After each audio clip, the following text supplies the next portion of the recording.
दोस्तों हाल ही में मैंने एक हॉरर मूवी देखी। आ, क्या कहूँ यार। हाँ, हॉलीवुड का ऐसा हो गया है ना 2026 में एक तरह से कंपटीशन चल रहा है कि सबसे बेस्ट हॉरर मूवी कौन बना सकता है। एक से एक यार, एक से एक इनकी लाइनअप में ना। आ, जो मतलब क्या बताऊँ, अलग अलग तरीके के हॉरर दिखा रहे हैं। और हॉरर में भी अलग अलग कैटेगरी। अभी एक हॉरर मूवी और देखी मैंने, बैकरूम्स नाम की। उसमें एक बेसिक प्लॉट बता दूं तो इसमें एक फर्नीचर स्टोर का मालिक रहता है। और वो अपनी, एक तो उसकी वैसे भी शॉप चल नहीं रही होती है, जगह जगह सेल के बोर्ड लगाया हुआ है, तो भी कस्टमर आ नहीं रहे हैं। और जो भी हैं तो बाहर बदनामी हो रखी है उसकी कि ये ठगता है करके।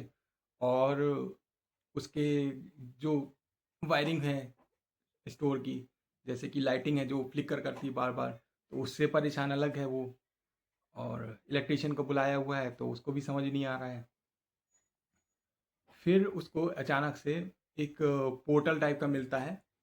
और पोर्टल के थ्रू वो एक अलग ही मतलब दुनिया में पहुंच जाता है। और वो दुनिया जैसी है कि बिल्कुल जो उसका स्टोर है ना, उसकी कॉपी है। बहुत ही गिरी हुई कॉपी है एक तरह से। सब कुछ एकदम खाली है। और फर्नीचर जो है ना, उसी की दुकान के जैसे वहाँ पे भी फर्नीचर है लेकिन इकट्ठे करे हुए हैं। पता नहीं कौन इकट्ठे किया है, वो देखने में पता चलेगा।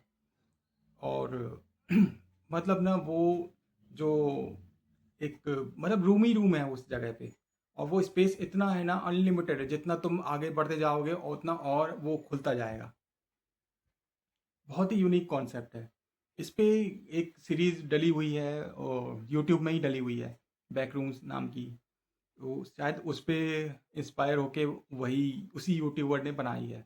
और यार यूट्यूबर क्या धमाल कर रहे हैं यार वहाँ के। अभी ऑब्सेशन देखी मैंने, ऑब्सेशन से ऑब्सेशन के ऑब्सेशन से बाहर निकला था, अब ये आ गया। अब इसके बारे में इतनी सारी थ्योरीज बन रखी हैं इंटरनेट पे, तुम देखना रेडिट पे। और भाई साहब, क्या ही था यार ये, क्या ही था। दिमाग तुम्हारा ना, वायरिंग हिल जाएगी तुम्हारी।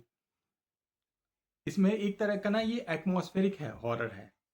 इसमें तुमको भूत से उतना डर नहीं लगेगा जितना वहाँ के एटमॉस्फेयर से लगेगा। जैसे कि इमेजिन करो एक स्कूल है और तुम वहाँ गए हो, लेकिन वहाँ पे कोई बच्चे नहीं है, कोई प्रिंसिपल नहीं है, कोई टीचर नहीं, कुछ नहीं है, पर चपरासी भी नहीं है, एकदम खाली है। और वहाँ जाके तुमको कैसा फील होगा, बिल्कुल वही फीलिंग ये मूवी तुमको देती है अपनी स्क्रीन के थ्रू। और तुमको फील भी होगी वो एटमॉस्फेयर, एक टाइम पे फील भी होने लगेगा। और स्टार्टिंग में ये जो चलती है, जब ये लोग जाते हैं तो कैमरा लेके जाते हैं। तो एक तरह से पैरानॉर्मल एक्टिविटी आई थी बहुत पहले, तो फाउंड फुटेज टाइप की फीलिंग आएगी पहले। फिर उसके बाद जो स्क्रीन है वाइड हो जाती है अब आगे जाके। थिएटर में, हाँ, थिएटर वाला जो था, लेकिन थिएटर में नहीं देखो चाहे ना देखो वो बात, मतलब अच्छी चीज़ है। अगर थिएटर में देख लेता ना तो और ज़्यादा डर लगता शायद। स्टिल तुम अगर थिएटर में मिस कर दिए हो तो अभी भी देखोगे ना तो मज़ा आएगा तुमको। और फैमिली के साथ चला के देख सकते हो, ऐसा कुछ नहीं है उसमें भी। और क्या बताऊँ मैं। हाँ, एक्टिंग तो सबकी अच्छी थी, ओवरऑल अच्छी थी। और क्या बताना रह गया। भाई इतना कुछ है ना बताने को, मेरे को समझ में नहीं आ रहा कि क्या बोलूँ, मतलब स्पीचलेस हो गया मैं। जैसे ही कैमरा बंद करूँगा ना, वैसे ही याद आएगा कि अरे ये बोलना रह गया था, अरे वो बोलना रह गया था। ऐसे ही होता है मेरे साथ। ऐसे ही जब किसी से बात भी कर रहा होगा ना तो ऐसा लगता है कि अ, जब बात करके फ़ोन रख दूंगा, तब याद आएगा अरे यार ये भी बताना रह गया, वो भी बताना रह गया। हाँ, तो इस रिव्यू को मैं रखता हूँ यहीं तक। मिलता हूँ अगले रिव्यू में। एक और मूवी देख रहा हूँ एक्शन वाली, बढ़िया सी कोरियन मूवी है, उसका भी रिव्यू डालूंगा बहुत जल्द। बने रहना, सब्सक्राइब। Bye bye. अरे हाँ, रेटिंग देना तो रह ही गया।